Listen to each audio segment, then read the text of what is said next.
фестивалийн базар дээрээс та бүхэнд хүрэхэд бэлэн болсон байна. Weekly show-ыг эцгээ манайхаа. Гоё. Манайхаа ямар гоё ирж байна. Баярлалаа.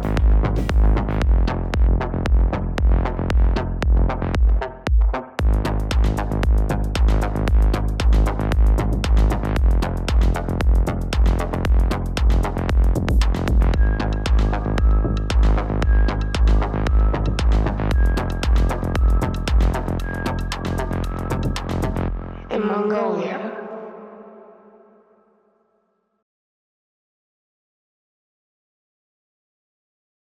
Манай өнөөдрийн нэвтрүүлгийн ерөнхий ивент итгэгчээр бүрэн скор ажиллаж байна. Баярлалаа. За энэ 7 хоногт маш олон сонирхолтой үйл явдлууд боллоо. Монголчууд маань бензинд очирсан хэвээрээ байна. За дээрэс нь бас нэг тийм лайв хийдэг бүсгүй, бас нэг лайв хийдэг залуутай нэг тураах юмны талаар хэрэлдээд авлаа.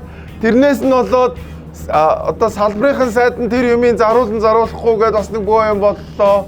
За тэгээд дээрэс нь улс төрд бас маш олон сонирхолтой үйл явдлууд болсон энэ 7 хоног байлаа.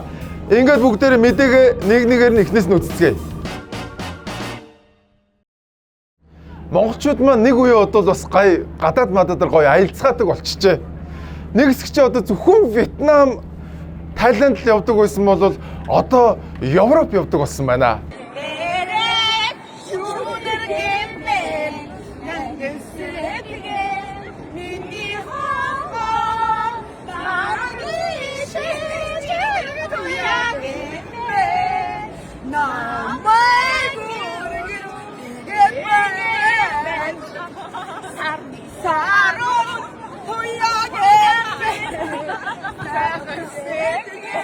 Вау!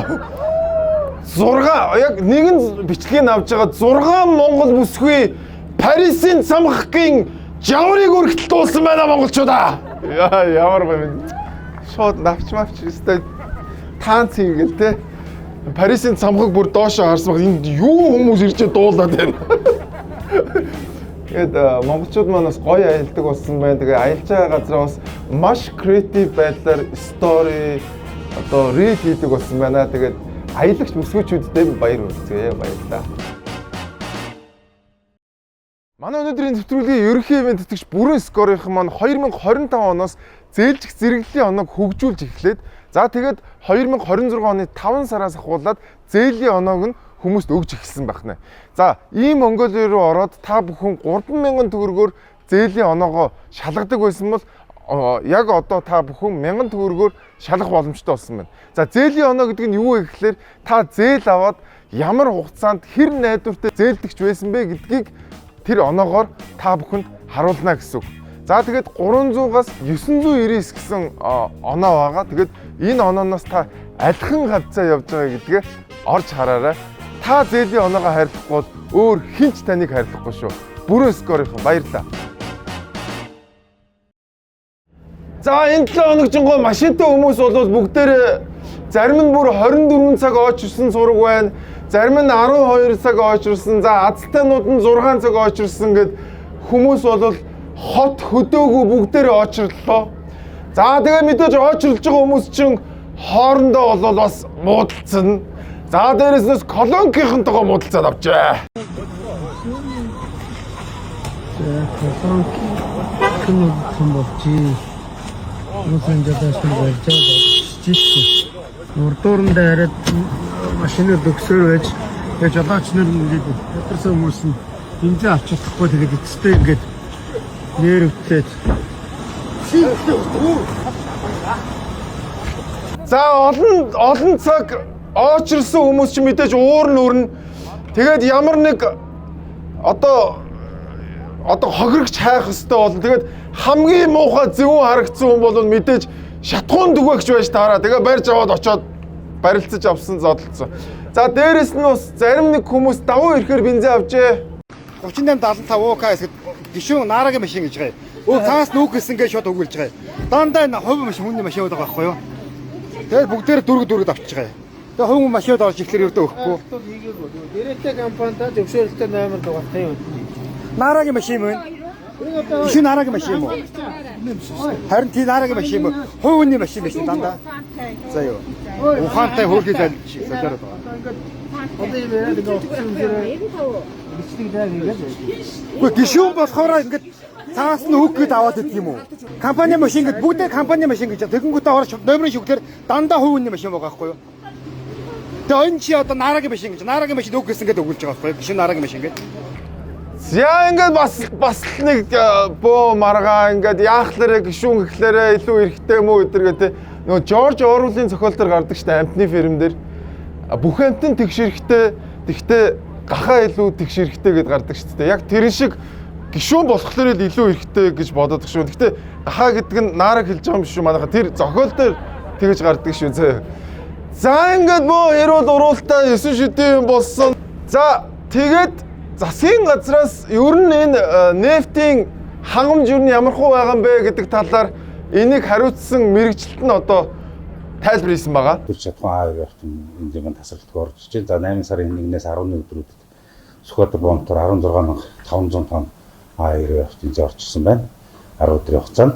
За сүүлийн 2 хоногт 84 вагон аавь явтан зэмээ 5,050 тонн аавь явтан зэрснийг боохортой түргүү боос ажлаа зохион байгуулалт тавьж байна. За яг өнөөдрийн байдлаар 8 сарын 11 өдрийн байдлаар боохортой буюу толгойд хүртэнд 22 аавь явтан зэ, Лагшаанд хүртэнд 12, за Эрдэнэт дараханд 10 вагон нийтдээ ингээд 44 вагоныг буулгах ажлыг хийгээд зохион байгуулалт ажиллаж байна. За агуулгад буусан А22 автын зэмэг гэдэг ишээс өдөр бол тасралтгүй ажил хийгээд ажиллаж байна. За ямар ч үсэн хангалт бол яваад байгаа шүү.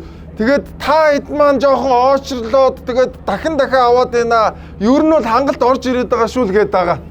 Тэгээд дараа 7 хоногийн нэгтгэхээс бол бүр гайгүй болно л гээд байгаа. Тэгэд яг энэ яриан дээрээс олонний бас нэг анхаарлыг татсан нэг юм авсан. Энэ хүн ингэж ярьсан. 50,000-аар бензин авчиад буцаж оочрлоо дахиж аваад байна. Тэрийг яаж мэдсэн бэ гэхээр баримтаар нь мэдсэн гэдэг юм ярьсан. Тэг хүмүүс гайхсан хүүе биднийг арай баримтаар ингээд тагнж магнаад юу авдаг судлаад идэм биш үстэй гэдэг ийм бас асуудал гарч ирсэн байгаа.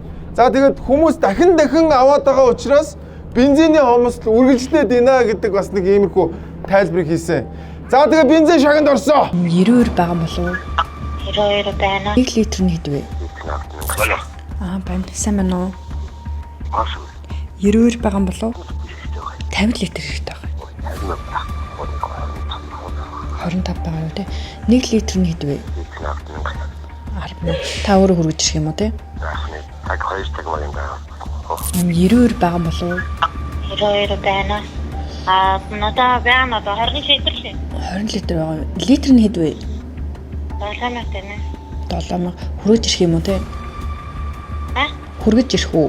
Хөргөж ирвэл үнэ нэмэгдэх үү яах вэ? Хөргөлт авах байхгүй. Яг хэдэн литр ээ? Манайх нэг 50-ыг л авах гэдэг. Хаа би хүнээс дуу. Олдон үйл хизээ ярих уу би? Орой гэхэд олдох болов уу? Орой шигтгэрээд авчих сайн. За 1 литр нь 7,000 тий? Чи 1 литр нь 7,000. 50 литрийг аавна гэсэн үү тий? За ингээд бензин шагнад орсон байна. Ерөөсөө энэ тэнд ингээд хөргийн амтд юу яаж явах шиг юм аа ингээд машиндаа ичээд ингэж аваад тэгээд дамалт зараад ах шиг байна. Тэгэд энэ 7-оос 10,000 гэдэг бол яг жинхэнэ бодит бензиний зах зээлийн үнэ. Яг бодит үн тогтож байна. Нөгөө хүчээр одоо үн бариад исэн бол яг зах зээлийнхаа жамаар яг эрэлтэндээ таарсан бодит үн тогтож байгаа гэсэн үг шүү. За тэгээд би өмнөх нэвтрүүлгүүдээрээ бас ярьжсэн дээ бензиний үнийг хүчээр олон жил барьснаас болоод бид нар ганцхан монопол хэрэглэл одоо нийлүүлэгчтэй болсныхоо горыг амсж байна гэдэг. За яг энийг одоо яг бензин зардаг хүн нь өөрөө бас ярьсан байна. Юу нь яах ёстой бэ гэдэг талаар. Хамгийн түрүүнд үнэ чөлөөлчих юм бол энэ компаниуд чинь энэ одоо ингээд орж ирсэн бүтээгдэхүүнийг тийм ээ одоо тухайн улсын оронд ямар үнэтэй байгаа нь тэрнээс нь аваад Монголд одоо зах зээлийнхаа одоо зохицуулалтаар энэ бүтээгдэхүүн нийлүүлээд явах болцоод байгаа. Гэтэл энийг нь үн барьчихтан зэрэг тэнд ерөөсөө ямар ч нэг бизнесийн боломж харагдахгүй. Тийм учраас ямар ч компаниуд оруулж ирэхгүй байдаг шүү дээ. Үнэ яг л ийм болж байгаа. Хэрвээ үн чөлөөтэй байсан бол олон газраас олон янзын бензинүүд орж ирээд бид нар ямар ч байсан бензинтэй байх гэсэн. Магадгүй зарим бензин одоо өндөр октантай бензин магадгүй 8 9 мянгаар зарагддаг. За зарим нь 3 4 мянгаар зарагддаг гэд маш олон төрлийн сонголттой байх байсан боловч бид нэр хит одоо бага үнээр олон жил энэ бензиний үнийг барьсан учраас өнөөдөр бид нэр цорын ганц одоо нийлүүлэгчээс хараат ийм байдалтай болсон байна. Тэгээд бүгдээрээ энийг ойлгоцоог нь усмах 7 хоногийн сүүлээр дахиад мэдгдэл хийсэн. Бензиний үнийг чөлөөлнө гэдэг юм байхгүй. Гэхдээ бензиний үн нэмэгдэнэ гэд бензиний үн 250 төгрөг нэмэгдсэн байсан уу? Хэд байсан бэ? 3050 төгрөг болцсон байлаа. 92-ийн үн 200 төгрөгөөр нэмэгдсэн байсан. Гэхдээ үн нэмж байгаа ч гэсэн үнийн чөлөөлөхгүй гэдэг ямиг 7 хоногийн төгсгөлөөр ярьсан. За ингээ бүгдээрээ сайхан бензин байхгүй ингээ бөөнөрөө ингээ автобусандаа сууж ихсэн. За тэгээ автобус ямар байдалтай байгаа бүгдээр харцгаая.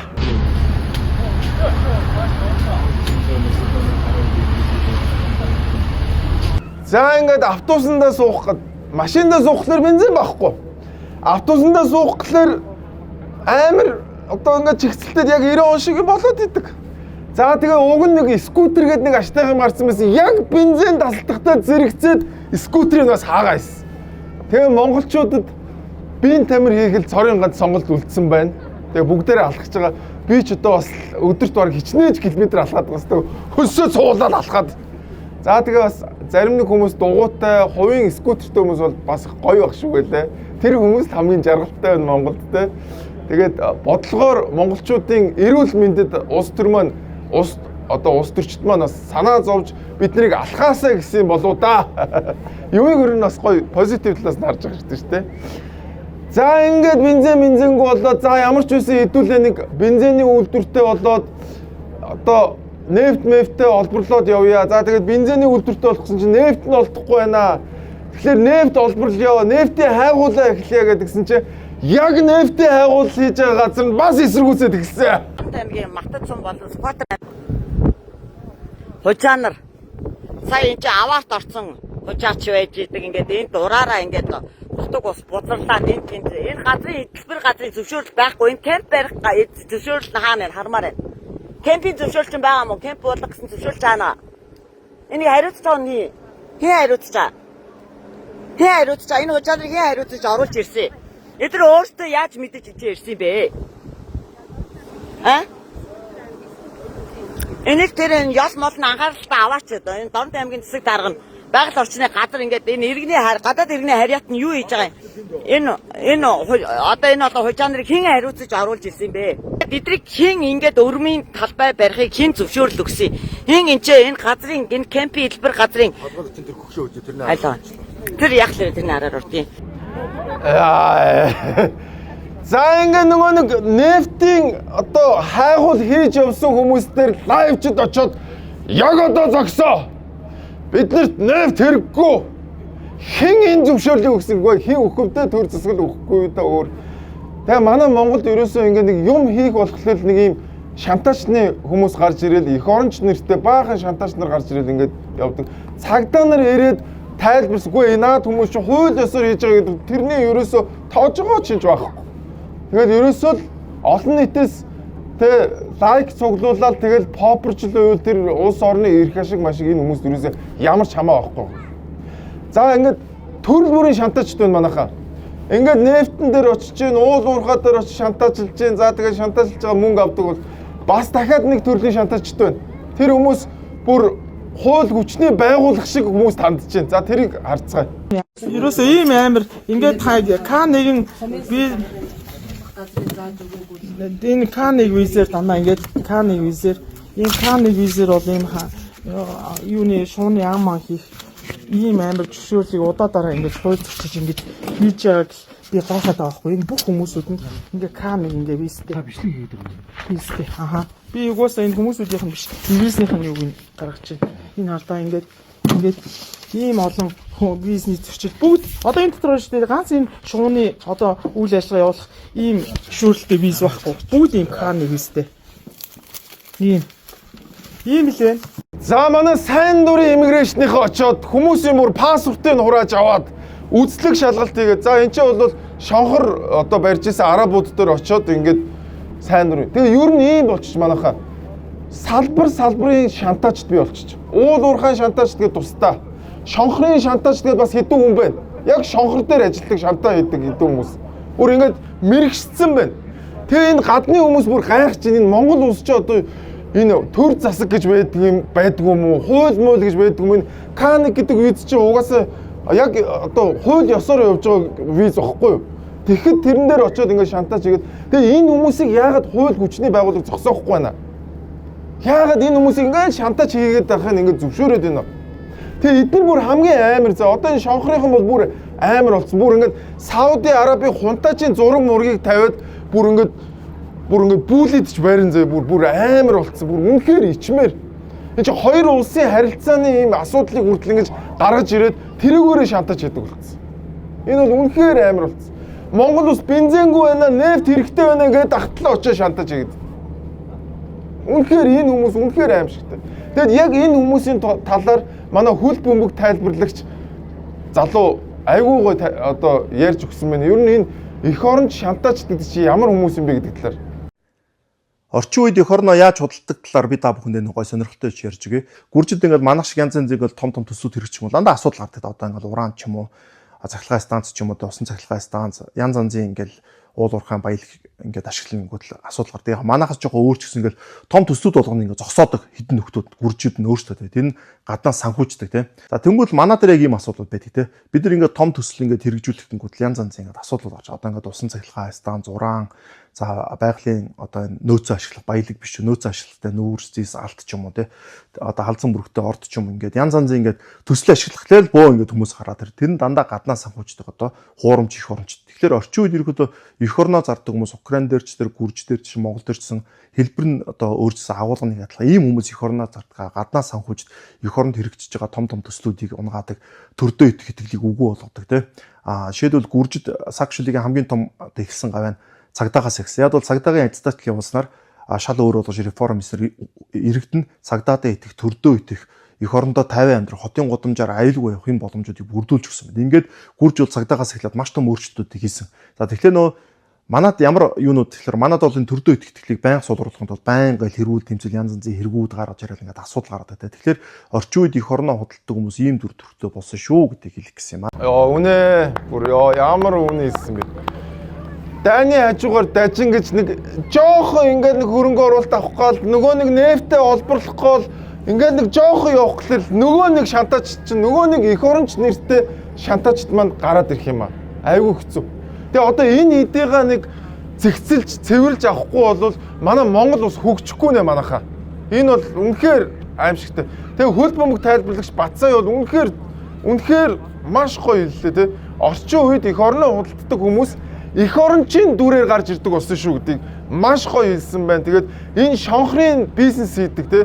Шонхрын дээрээс нь энэ шантаж хийдэг. Дээрээс нь уул уурхай шантаж хийдэг. Энэ байгаль орчны шантаждыг бүгдээр зогсоохгүй бол юу чгүй ингээд бүгдээр нөгөө нэг гуйлахчин царайлаад ингээд олон улсад нэр хүндээ алдаад ингээд байж байгаа нь шүү. Тэгээд Монгол улсад бензин ховорцсон хэвээр байна манайхаа. Баярлалаа. За манайхаа нэг ийм асуудал гардаг штэ. Дата нэг мэтгэл дуусчдаг. Тэгээд юунд зарцуулсан, ямар аппликейшнд хэрэгэлсэн, яагаад дуусчих вэ гэдэг ингээд бүх асуудал гардаг те. За тэр асуудлыг чинь Unitel-ийнхэн маань шийдэж өгсөн байна. Та бүхэн Unitel-ийн аппликейшн руугаа ороод нүүрийн хэсэгт байрлах дэлгэрэнгүй товчийг дарангуут таны дата яг ямар аппликейшнд, за ямар хугацаанд яаж зарцуулагдсан бэ гэдгийг та бүхэн дэлгэрэнгүй харах боломжтой болсон. Өдрөөр нь 7 хоногоор нь сараар нь гэсэн сонголттойгоор за тэгээд хамгийн их датагаа ямар аппликейшнд үрээд байгаагаа та бүхэн бас харах боломжтой. Тэр хэмжээний дата үлдснээ бас харах боломжтой. Ийм гоё боломжийг Unitel-ийнхэн маань олгосон байна. Тэгээд та бүхэн Unitel аппликейшн руугаа ороод датагаа хянаараа манайхаа. Энэ 7 хоногт Монгол банкныхан хэвлэлийн бохирол хийсэн. За энэгээр юу ярьсныг бүгдээрээ сонсъё. Дотоодод шатхууны үн болон нийлүүлэлтийн давалт нь шууд үнийн өсөлтөөс гадна тээвэр үйлчилгээ бусад барааны өртгөөр дамжин суур инфляцид нөлөөлөх эрсдлийг нэмэгдүүлж байна. Дотоод орчинд нийлүүлэлтийн шокоос шалтгаалсан инфляц сүүлийн 5 сарын турш нэмэгдэж 2026 оны 7 дугаар сарын 7 дугаар сард улсын хэмжээнд 13% хүрлээ. Нийт инфляцийн 6.51%-ийг дотоодын хүнсний өмнө 1.21%-ийг шатхууны өмнө 0.81%-ийг төрийн зохицуулалтын бүтээгдэхүүний үнийн өсөлт тус бүрдүүлж байна. Суур инфляц 2026 оны 7 дугаар сард өмнөх сараас 0.81%-аар нэмэгдэж 6.9% төрсөн нь нийлүүлэлтийн шалтгаантай өмнө өсөлт зөвхөн тодорхой барааны үнээр хязгаарлагдахгүй үйлчлэгээ болон бусад барааны өртөгт дамжин нөлөөлж эхэлж болзошгүйг харуулж байна. Ийм дам нөлөө өргөжвөл инфляцийн хүлээлт тогтворж гүйжиж үнийн өсөлт илүү удаан хадгалах эрсдэлтэй тул бодлогын урьдчилсан сэргийлэх арга хэмжээ авах шаардлагатай байна. За ингээд Монгол банк бодлогын хүүгээ 0.51-ээр чангаллаа гэдэг хэвлэлийн баггуурал хийсэн. За тэгээд энэ одоо сүүлийн 4 жилийн одоо инфляц түүхэн дээд хэмжээнд хүрсэн. 13% инфляцтай болсон. Инфляц нь ийм байгаа. Гэхдээ бараа бүтээгдэхүүний үн зарим нь бүр 30%, 20% өссөн. Хүмүүс үнэхээр хэцүү байдалтай болсон. За тэгээд энд нь бол бид нар буруугүй, энэ эрэлтийн гаралтай, тэгээд дээрэс нь засгийн газрын буруу, бусдын буруу, төв банк нь ямар ч буруу байхгүй гэдэг юм ярьсан. За тэгээд яаж инфляцид мөнгөний нийлүүлэлт хэрхэн одоо нөлөөлсөн бэ гэдэг талаар санхүү эдийн засгийн сургуулийн багш бас хажууд нь сууж байгаа тайлбар хийсэн. Хагасчлалын байдлаар мөнгөний нийлүүлэлт нэг 53 орчим их 80 төгрөгтэй байна. За энэ нь бол оны эхнээс нэг 25.8% өссөн юм үзүүлэлт. Тэгэхээр мөнгөний нийлүүлэлтийн өсөлт нь өөрөө инфляцийг бол давхар өдөөж идэг юм зүйл байгаа. Тэгэхээр мөнгөний нийлүүлэлтийн энэхүү өсөлтийн цаад бүрдлийг харахаар төгрөгийн хадгаламж, за төгрөгийн харилцах бол өнгөрсөн одоо энэ хагасчлалын байдлаар ихэд 25-аас 29%-аар ингээд өсөлттэй байгаа буюу одоо нийт мөнгөний нийлүүлэлтийн 40 их 80 төгрөгийг бол энэ төгрөгийн хадгаламж болон харилцах бол бүрдүүлж. За нэг ийм ярьсан. Хүмүүс мөнгөө хадгалаад байгаа учраас мөнгөний нийлүүлэлт ихсэн гэдэг ийм ил логик буюу логикгүй зүйл ярьсан. Хэрвээ инфляц их байгаа бол хүмүүс аль болох хурдтай мөнгнөөсөө салахыг хүснэ. Хүмүүс хадгаламжинд мөнгөө хийхийг хүсдэггүй. Яагаад гэвэл маш хурдтайгаар бараа бүтээгдэхүүнүүдийн үн өсөж байгаа учраас. Гэтэл манай хүн юу гэсэн бэ гэхээр үгүй энэ хүмүүс мөнгөө хадгалаад байгаа учраас M2 мөнгөний нийлүүлэлт ихссэн гэдэг ийм логикгүй тайлбар хийсэн. Тэгээ би бол үнэхээр гайхаж байгаа. Тэгээд 2026 оны эхний 6 сарын байдлаар Монгол банк зах зээл рүү 54 их 80 төгрөгийн M2 мөнгөний нийлүүлэлт хийсэн байна. 54 их 80-чтэй. Мөнгөний нийлүүлэлт бараг 30%-аар өссөн. Манай дотоодын нийт бүтээгдэхүүн 30%-аар өссөн үү эхний 6 сард? Бараа үйлчилгээ нэмэгдээг байхад яагаад мөнгөний нийлүүлэлт ингэж их хэмжээгээр өсөж гинэ? Энд чинь өөрөө инфляцид маш том нөлөө үзүүлж байгаа шүү дээ. За тэгээд эдийн засгчид бас юу гэж дүгнэснийг бүгдээр харцгаая. Өнөөдөр бидний энэ инфляцийг үйлдвэрлээд өмнөх 5-6 жилийн төсвийн огцомт хилэлтээс болоод энэ инфляц бий болоод байгаа үндсэн шалтгаан нь эдийн засагт бүтээмж бий болохгүй, бүтээмж нь өсөхгүй байхад мөнгөний зохиомжтой нийлүүлэлт хийгээл төрийн худалдаа авалт, төрийн бүтээл, төрийн төсөв данхаагаад байгаа л хэрэг шүү дээ. Тэгэхээр Монгол банк ч гэсэн бие удаа бол ер нь мөнгөний нийлүүлэлтийг төсвийн төвшөндөө ч гэсэн мөнгөний бодлогын хувьд ч гэсэн мөнгөний нийлүүлэлтийг хязгаарласан юм бодлого явуулж ижил бид инфляцаар барина. Тэгэд хизээ тэр бүтээмж нийлүүлэлтийн сувг нөгөө бүхийд хүнсний бараа бүтээгдэхүүний нийлүүлэлтийн чадвах нь тэр төвшин хоёрыг ойртуулах хүртэл бид нэр төсвийн харьцангуй таасан бодлого, мөнгөний харьцангуй тэр хязгаарласан буюу хатуу бодлогыг барихаас өөр аргагүй. Би бол эдийн засгчтай санал нийлж байна. Инфляцид хамгийн гол нөлөө үзүүлж байгаа юм бол ерөөсөө мөнгөний нийлүүлэлт. Инфляц шүү дээ, энэ нэрт эдийн засагч Милтон Фридманы хэлсэн үг шүү. Нобелийн шагналд эдийн засагч Милтон Фридманы хэлсэн үг. Инфляц хизээж хаанч монитор үзэгдэл буюу төв банктай холбоотой үзэгдэл байдаг. Төв банкныхаа ингэж засгийн газрын төсөв байнга жил болгон нэмэгдсэн. Энэ маш их одоо инфляц нөлөөлсөн гэсэн. Тэр үнэ. Гэхдээ хамгийн гол нь төв банк өөрөө суул гартай байгаа байхгүй юу?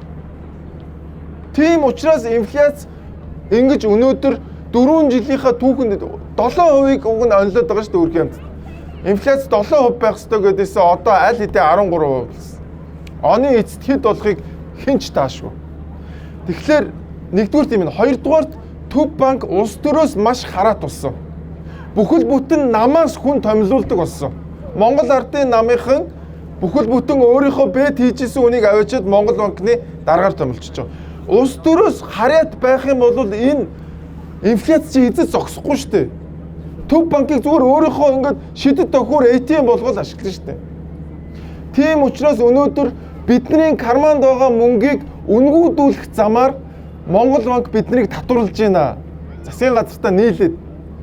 Тэгэхээр энэ бол бидний хамгийн их анхаарах ёстой зүйл. Инфляц гэдэг бол улс орон хөгжихгүй байхын хамгийн гол зүйл бол инфляц үүдэн шүү. Тэгээд ядуучуудаас нь хамгийн их татварлаад мөнгөнд хүрж байгаа хүмүүс хамгийн их хождог ийм муухай зүйлийг Төв банкныхан маань хийж байна. Тэгээд инфляц сүүлийн 4 жилийн хамгийн өндөр түвшиндөө буюу 13% хүрсэн байна. Харамсалтай. Энэ 7 хоногт монголч эрдэмтэд Монголд цугларсан байна. За тэгээд тэр дотор бас олонний анхаарал татсан монголч эрдэмтэд байсан байна. Та бас өөрийгөө танилцуулахгүй юу? Намайг Гапи Бамана гэдэг Конгорсын иргэ. За, монголч эрдэмтдийн 13 дахь их хуралд бас их холоос зорж ирсэн байна. Ер нь хизээнээс бас ер нь Монгол улсын талаар бас судлах болсон бэ. За, одоо нэлээд хэдэн жил болж байна. Тий. Тэгээд бараг 10 жил судалгаа хийж байгаа. Одоо цайны монголчуудын цайны соёлын тэр миний гол судалгааны систем юм байна. Залуу эрдэмтний хувьд бас монгол хэлийг хэр хугацаасаар хэр хэцүү юм бэ судлах? Гэцүү хэлэхгүй шүү дээ. Гэцүү хэлэхгүй одоо сурахгүй сурахгүй. Тийм шүү дээ. Тийм хэр хугацаасаар. Хэр хугацаасаар. Мэдгүй сураад явж байгаа. Тий. Одоо сурсан гэж хэлэхгүй шүү дээ. Сураад явж байгаа. Тэгээ судалцаад явж байгаа. Би зүгээр Монгол соёлын уюутан баггүй. Тэгээ удаа. Оо ямар хөөрхөн юм бэ те. Сурсан гэж хэлэхгүй сураад явж байгаа. Хэлийг хизээч хүн сурч дуусна гэж байдгүй ингэж маш үнэ хэллээ. Тэгээд бас цайны талаар судалдаг. Тэгээд бас монголчуудад бас айгүй сонирн байсан. Үе ингээд Африкт бас Монголыг судалдаг. Тэр зэмөө бүр Монголын цайны соёлыг судалдаг хүн байдсан биз дээ. Тэгээд ямар лаг монголоор ярьдсан бэ гэд хүмүүс бол энэ одоо бичлэгийг маш олноор үзсэн байгаа. За дээрэс нь бас Японы нэг монголч эрдэмтэн бас залуучуудад хандаад бас айгүй чухал санааг бас хэлсэн байгаа. Одоогийн залуучууд, Монголын залуучууд юм байна. Хоожийн үеийн социализмын үеийн түүхийн тухай юу мэдрэхгүй болчихжээ. Ийм учраас заримдаа их сони юм үзэгдэр социализмын үед зохиогдсон зохиомор түүхийг шууд итгсэн тийм байдлаар үзүүлж ирсэн байна. Бид их гахаж байна.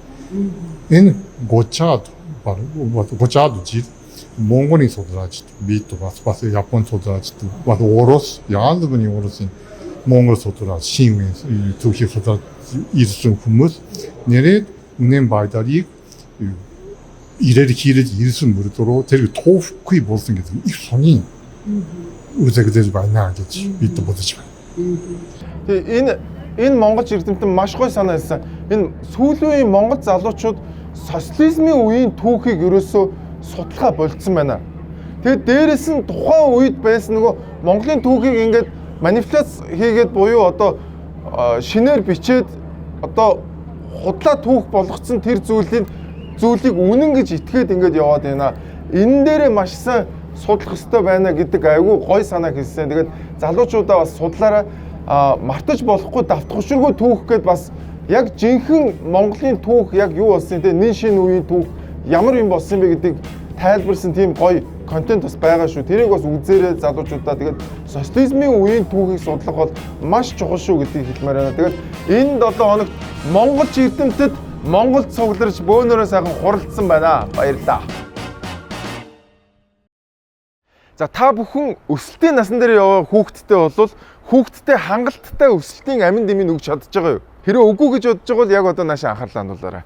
Та бүхэнд GC Max гээд хүүхдийн өсөлт дэмждэг. За дээрэс нь дархлаа дэмждэг. Мөн хүүхдийг дэлгэцийн хитягаан туяанаас хамгаалах орц найрлага орсон энэхүү амин дэмийг та бүхэндээ танилцуулж байна. За хүүхэд яг өсөлтийн насн дээр явж байгаа хүүхдэд амин дэм маш хэрэгтэй байдаг. За тэгээд энэ амин дэмийг өгөөгөөс болоод ангийнхнаасаа жоохон давжаа жижигхэн байдаг ч юм уу те иймэрхүү асуудлууд гардаг. За дээрэс нь яг өсөлтийн насн дээр яваа хүүхдэд одоо яг энэ харааг дэмжих энэ одоо орц найрлага бол маш хэрэгтэй байдаг. За тэгээд нөгөө хүүхдүүд чинь сургууль цэцэрлэгтээ яваад эхлэхээр нөгөө ханиад тамууны асуудал гарна, дархлаагаа дэмжих хэрэгтэй болно. Тэгэхээр та бүхэн эртнээс бэлдэж энэхүү өсөлт дэмждэг, за дээрэс нь дархлаа дэмждэг энэхүү амин дэмийг хүүхдэд хэрэглүүлээрэ өнгөрсөн зам маш олон хүмүүс хэрэглээд маш сайн үр дүн гарсан байш манайхаа. GC Max хүүхдийн өсөлт, дархлаа мөн нүдийг дэмжих энэхүү амин дэмийг сонирхоорой. Тэгээд дэлгэцийн доороо утас руу залгаад илүү дэлгэрэнгүй мэдээлэл аваарай. Нэрээ сүүлийн үеийнээр амин дэм ингээд бөө хэрүүл маргаан болоод байгаа. Бүх авах ёстой шинжилгээ тэгээд авах ёстой бүх бичиг баримтуудаа авсан найдвартай ийм бүтээгдэхүүн байгаа шүү манайхаа. Тэгээд холбогдоорой. Энэ 7 хоногт зам дээр бас айгүй олон зүйл болсон байна. За тэгээд эхнээс нь үзцгээе. Мотоциклтэй залуучууд зам дээр явхад маш хүндрэлтэй байдаг. Тэрийг энэ залуу байнга ингээд өөрийнхөө стори рилээр айгүй сайн харуулт юм байгаа. Тэгээд энэ залууг харъя. Харин хүү энэ пистачин юм хардах юм бол яах гэж хар нүдний шил зүүч мүүч далдган дэм бэ писта. Үгүй нэрээ мотоциклтэй явахад амар хэцүү шүү.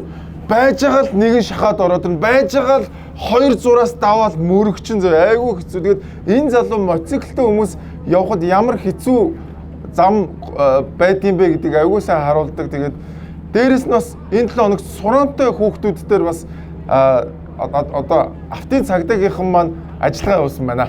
Тэгээ ууцсан үедээ ингээд юм жолоочж байгаа юм. Ууцсан бат. 18 тань. Докторлох намайг төлөв ирсэн. Яа. Ойролцоогоор хэдэн метр сураанаа удаж явсан бэ? Ойролцоогоор за нэг бодлоо нэг бодлоо. 1 км очив. Би ярмаар. Чи өөрийгөө ер нь ухамсарлахгүй байна уу? Зуршил гаргасан аа. Өөр сургууль руу шилжүүлсэн гэсэн бараг л тэрнийхээ хооронд хөл нүцгэн явна. Бараг алхаж явж байсан дор би юм ахуулна гэдэг. Энэ нөгөө найзалж байгаа нөхдөөсөө л шалтгаалаад байна л да. Тасаа нийлж байгаа хүрээлэл нэг гэдэг чинь л да. Тэгтэл энэ хүрээлэл донд нь одоо бараг дүү хүмүүс 14 тавтаа нээж ярих байсан байна тийм. Харин тийм. Хүүхдүүд бас арих хугацаанд бас тэмцсэн байж байна. Хуцаа гэсэн. Мухаргууд дунд ороод баригдсан юм шиг байл. Энэ чиний эрхэлдэг газар биш заа юу? Чиний хэдэрлээд ингэдэг газар биш шүү заа юу? 11 оных юм уу? Тий. Тэр живний үнд хаваагүй юм шүү. Чамаг ч гэсэн драйвер гэрдмаар юм байна да. Чамаас өнөртөөд нь. Та ямар хариуцлагагүй. Дөнгөж сая энэ нөхөр эдэн цагт одоо хаана юу хийж байгаа? Эцгийг асраа хамгаалагчийн үүрэг гэж байна. юу чимээгүй ээ гэж. Би үнээр би чамд яач чадахгүй. Та хэднээс төлөө? Бичлэгэнд орохгүй ажиллаа. Та хэднээс төлөө? Бичлэгэнд орохгүй ажиллаа. Би бас хувийн ирэх байгаа шүү дээ. Би уг нагаа яг үннийг хэлээд бол айгүй. Яг энэ дээр л жоохоо яачлаа жоохоо хөөрөөд хурд явж. Энэний сэлбэг олдонд хоёрын сэлбэг олдохгүй шүү дээ хоёроо. Үнэ.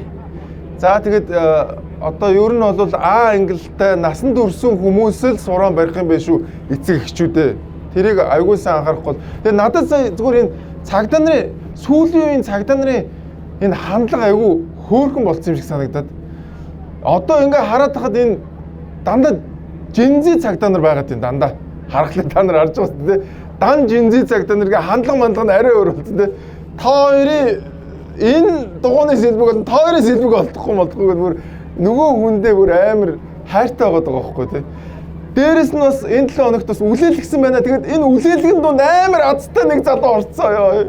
19 буюу түүнээс дэше бас огтлын зэрэг өндөр гэж үзнэ. Тодорхой хэмжээнд танай бид алкогол байна. Тийм учраас хажуудаа сууж байгаа хүн эрүүл хүн бай, жолооны эрхтэй хүн байвал наа өнөрөө жолоогоо байр. Дуудлагын жилж байна. Дуудлагын жилж дуудаарсан ш найдвартай. Тодорхой хэмжээнд таны биенээс алкогол илэрч харин тийм байж шүү. 0.12% согтолтой шүү.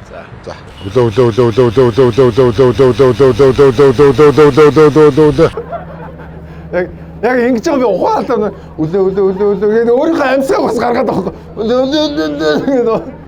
Ямар амар азтай залуу те 0.12 гарцсан ч шиг ёо ийм тоос гарч болд юм уу? Чи 0.19 байх юм бол шууд балрна штэ. Тэгсэн чи ямар азтай гарав юу уухлаар 0.12 гард юм бэ? Хилээд өгөөч гэдэггүй. За тэгэд манайха уучаад хизээж битээ машин бариараа ууж ийн. Never drink and drive. Тэгэд цагдаа нар маань хичээж ийн та бүхэн ч гэсэн бас хичээгээрэй баярлалаа. Монгол улсад Bill Gates ирсэн байна.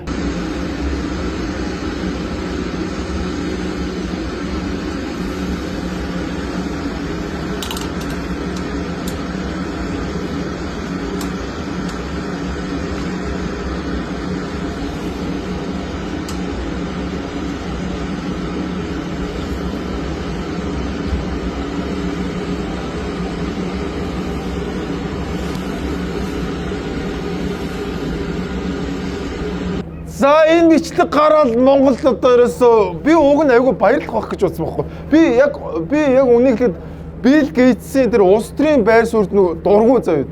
Тэгтээ тийм байлаа гэд энэ том биллионер хүн Монголд ирнэ гэж чинь сайн биз дээ, тийм биз дээ.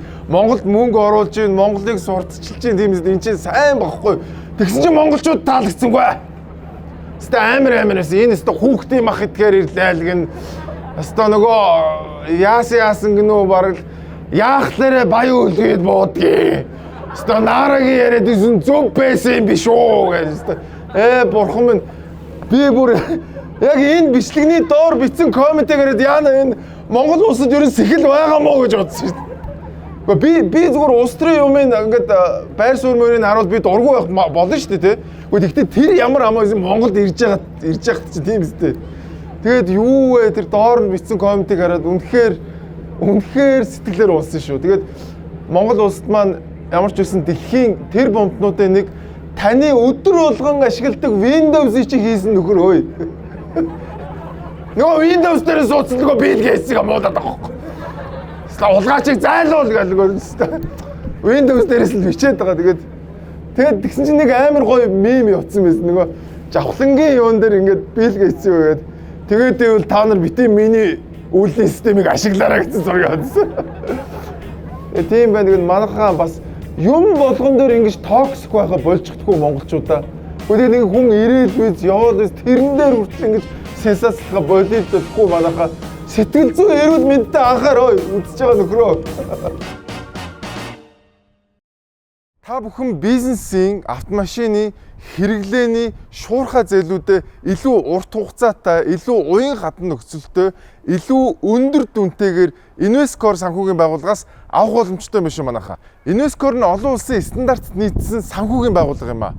Мөн Лондонгийн хөрөнгийн биржид бүртгэгдсэн Монголын анхны санхүүгийн байгууллага болсон байгаа шүү манайхаа. Дээрээс нь Казахстан, Кыргызстан, Монголд үйл ажиллагаа явуулдаг бүс нутгийн санхүүгийн групп компани байгаамаа. Инвескор илүү хоолыг хамтдаа та бүхэн энэхүү дугаараар холбогдоод илүү дэлгэрэнгүй мэдээллийг аваарай. Инвескорынхондоо маш их баярлалаа. Таны бизнесийн өсөлтийг хурцсах, илүү найдвартай, илүү таатай бизнесийн зүйлийг газар дээр нь шийдүүлж яваарай. Боломжтой Hotel. Гэнтийн хэрэгцээ бүрт тохирсон, илүү хурдан, илүү найдвартай шуурхай зээлийг газар дээр нь шийдүүлж яваарай. Боломжтой Hotel. Инвескор. Энэ 7 хоногт ардсан намынхаа хэвлэлийн байгуулалт хийсэн. За тэр хоёр юу ярьсныг өдрөө сонсъё. Наадмын маргааш намар гэж монголчууд ярьдаг. Энэ юуг одоо хэлж байна гэвэл мэдээж одоо хахир өвөлтэй ийм улс орон. Тэгэхээр энэ өвлийнхөө бэлтгэлийг базаах цаг ирсэн гэсэн ийм одоо Монгол ардын одоо зүүрүүгээр хэлж байгаа энэ дохио юм аа. За хэдий гадаа намар аль хэдий ирсэн ч манай улс төрчдийн намар бол ирээгүй юм шиг байна. Улс төрчдийн төсвийн зарлага бол зуны дэлгэр сайхан цаг шиг байж гин гэж үзэж байна. За төсвийн тодотгол бүхэл одоо төсвийн төслийг ярьж байхдаа одоо судлаачдын дүгнж байгаагаар бол төсвийн хязгаарыг давсан төслүүд оруулж ирж гин гэж хүмжил гарч байна. Тэр төсвийн хязгаарыг давсан ийм төсөв оруулж ирж гин гэж байгаа нь юу гэсэн үг вэ гэвэл энэ улс төрчдөд энэ төсөв юу нь юу болчиход байгаа. Энэ ард иргэдэд энэ үнийн өсөлт ямар дарамт учруулад байгааг юу нь мэдж гин үү гэдэг асуулт тавигдчихж байгаа юм. За ингээд ардсан намынхан одоо ингээд намар юу лээ тийм намар боллоо юм умаа бэлдсэн юм уу дээрээс нь одоо төсвийн тогтмол хийх гээд байна гэд. Тэгээ нэг юм байгаа. Олсноосоо илүү зарцуулдаг айл гэр олсноосоо илүү зарцуулдаг улс хоёулаа сүрэн шүү. Манай улс яг тэгж яваад байгаа. Олсноосоо илүү үрээд байгаа. Уг нь илүү хуримтлуулж иж яг ядаж олсонтойгоо илүү идэж уудаг үежж Монгол улс өгж штэ тийм. За тэгээд дээрэс нь бас нэг одоо олонний анхаарал татсан нэг зүйлийг хэлсэн байна. За ерөнхий сайдыг огцруулах тухай албан бичиг дээр бол улсын хурлд гаргасан намын бүлгийн бүх гишүүд санал нэгтэйгээр гарын үсгээ зурсан гэсэн мэдээлэлтэй байгаа. Тэгэхээр ямар ч үс эхний ээлжинд бол түрүүний ээлждгээр улсын хурлын ээлжид бус чуулганыг хоролдуулж за тэгээд засгийн газрын төсвийн тодтголоо оруулж ирээд танилцуулаад за дээрэс нь одоо энэ иргэдийн орлогыг хамгаалах явдал маш чухал байгаа. Тэгэхээр энэ иргэдийн орлогыг хамгаалах багц төлөвлөгөөг бас танилцуулж батлуулах шаардлагатай гэж Арслан намын зүгээс үзэж байгаа. За энэ бол маш олон хүний анхаарлыг татсан. Засгийн газрыг огцруулах гарын үсэгт Арслан намын 40 гишүүн гарын үсэг зурсан байна гэдэг ийм мэдээ явсан. За энэ бол энэ жилийн улс төр айгүй эрт эхэлж байгааг ингээд харуулж байна. За энэ дээр нөгөө нэг ардын нам чи 2 хуваагдсан байгаа. 20 хэдэн хүн нэмэгдээд ороод ирэхэд засгийн газар унах магадлал амар өндөртэй болоо явчихж байна. За зүгээр нэг юм ховын чанартай юм сонссон шүү манайхаа. Засгийн газраа унгаагаад ардсан нам нь күнжил рүү нь гүйж орох юм бас яригдаад байгаа юм шиг байлаа шүү. За тэгээд энэ жил бол улс төр арай л эрт эхэлж байна. Тэгээд магадгүй энэ 8 сарда багтаагаад төсвийн тодтголоо хийх юм шиг байлаа. Тэгээд яасан ч амар хурдан тодтгодгийн одоо тэгээд энэ төсвийн тодтголоо хийгээл дахиад 27 оны төсөв рүү орох юм шиг байлаа. Тэгээд энэ 7 хоногт бас маш олон хүмүүсийн анхаарлыг татсан зүйл бол засгийн газрыг огцруулах яриа намар болж амжаагүй 100 дуусаагүй байхад гарч эхэлсэн ийм зүйл байлаа. За тэгээд дээрэс нь бас 7 хоногийн төгсгөлөөр Цэнгүүн гишүүнтэй холбоотой сенсац явсан байна. Өчтөр оройн 7 цаг 13 минутанд энэ хүн над руу ингэж залгаж байна. Анд озер гэж хүн байна. Тэгээ чи яагаад намайг гүтгэж харлуулад байгаа юм? Яагаад байгаа юм би чамайг ийм байх юм бол би өстө зүгээр өнгөрөхгүй шүү гэж намайг дарамтлж чинь энэ хүн. Гэтэл энэ анд озер гэдэг хүн одоо хин юм бэ? Энэ хүнд одоо дарамтлуулаад ингэ байж байхдаа бид нар зүгээр суугаа байж байгаа юм. Та нар одоо ичээж ийм байдлаар улс төр хийн гэж боддгоо. Тэгээд юу гинвэ? Би яг үнэндээ надтай холбоотой хувийн ийм зүйлүүд дээр тайлбар өгөхийг хүсдэггүй. Ягаад гэвэл эмэгтэй хүн, залуу хүн гэр бүл зохиоггүй байхдаа улс төрд орсон учраас бүх хүнтэй холбож, нэр холбож гүтгэж дормжилдаг. Би тэр болгонд нь чулуу хөөгд явах юм бол тэр хэрүүлээсээ гарч чадахгүй, бодлогоогоо гарч чадахгүй гэж боддог болохоор би хэлдэггүй байсан. Гэтэ өнөөдөр наа чи арайд эндээд байна. Одоо наадах болооч. За ингээд нэлээ ууртай бүр ингээд хоолоо салганаад ингээд ярьсан. За тэгээд маш харамсалтай янхан гээл ингээд байсгээл намайг янхан гэж дайрдаг гэдэг юм. Тэгээ манайхаа нэг юм байна. Царайлаг хүн болохоор янхан гэсэн үг биш шүү дээ манайхаа. Манайхны нэг тийм буруу ойлголт яваад байна. Ингээд энэ царайлаг бол энэ янхан байх хэрэгтэй гэдэг. Sorry нөө. Би Цэнгүүнийг маш сайн таньдаг хүний хувьд хэлэхэд тэр ерөөсөө янхан биш шүү манайхаа заяа. Нэрээ. Өөр амар сайн таньдаг хүний хувьд одоо наад яриагаа зогсоо юудгүй. Тэгээд ер нь эмэгтэй гişүүд дээр ерөөсөө тийм л юм явдаг. Нэг бол янхан, нэг бол явдалтай гэдэг л ийм л ийм хар PR явдаг ерөөсөө. За тэгэл айгүй болвол тэгээд нөгөө нөхөр мөхрөөсөө салсан малсан гэдэг юм Цэнгүүн дээр байхгүй учраас хөөрх явдаа ганцхан юм байгаад байгаа. Янхан. Тэгээ одоо яахлаарэ анд базар захирал залгадаг юм байна. Чи бензин тосоо өгөөд байж идэггүй юм уу таа чи одоо хүү амтан руу ярьж байгаа. За тэгээд Цэнгүүн маань энэ ардсан намын ардсан залуучуудын холбооны ерөнхийлөгчийн сонгуульд нэр дэвшиж байгаатай бас холбоотойгоор ийм явж магадгүй юм шиг байлаа. Тэгээд дахин хэлий Цэнгүүн бол янхан биш шүү. Энэ 7 хоногийн гэгээлэг мэдэг үздэг байнахаа.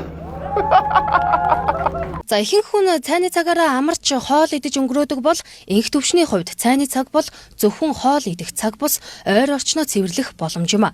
Тэрээр ажлынхаа ойр орчмын гудамж талбайн хогийг түүж цэвэрлдэг байна. Хэн нэгэн үүрэг болгоогүй, ямар нэгэн шагнал урамшуулж хүлээдэггүй. Зүгээр л өөрийн амьдарч ажиллаж буй орчноо цэвэрхэн байлгахыг тэрээр хүсдэг байна. Одгүй хүнийг хог хайсан гэхээс дээр хэн нэгэн цэвэрлж байгаас бусдын илүү үлгэрлэн тийм ээ. одоо хоттой магадгүй бид нэр шахацдахгүй байгаа ч гэсэн гэрээ төхөөгөө сайн өгч жишээ нь энэ бол яг наад захын дүрм гэдэг ч юм уу те гой журамтай зэгстэй амьдрах гэл тэгэхээр ерөөсөө орчноос л тус хувь хүн тус бүр ингэ хичээх хэрэгтэй. Яг нөх хийг бодцсон ч ерөөсөө тийм асуудал байдаг. Гасны цагийн дотор яг нэг ски газрыг л цэвэрлэх нь өөрөө яг бас боломжтой те хүм бүрэл одоо жижигхэн скин зүйлийг хийхэд ямар их гоё өөрчлөгдөж болохыг л зөвлөх зорилготой. Вау. Их төвшин цааны цагаараа хоол иддэг юм байна. Харагдчих нүүрнээс нь те. Нилээн дуурхаа залуу байна. Аргагүй шүү дээ. Өдрийн цайгаа идэхгүй яваад тахлаар чи. Йоо туурна шүү дээ. Тэгээд их төвшин маань бас амар гоё нийгэмдээ бас айгүй гоё тийм үлгэр дуурайл болохоор тийм гоё зүйлийг ирж байна те. Гэхдээ ингээд байнга л хог хаяад идэг. Ингээд нэгэн ч гэсэн ингээд цэвэрлээд байх юм бол хүмүүс ингээд хараад хог хаяхаа болно гэж байна. Тэгээд үнэхээр одоо хотын соёлыг дэлгэрүүлж байгаа үнэхээр гайхалтай залуу байна. Тэгээд их төвшөндөө дахин баяр хүргэе. Их төвшөө гэхдээ цааны цагаараа нэг 10 минут нэг бууз шултгаа амандаа аваад ичж байгаа манайхаа. Тэр хэн блэ Екатерина байлуу. Тэр хүүхэн ч бас турж байгаа ч гэсэн бууз хийдэг байгаа сураг байдаг шүү. Баярлалаа.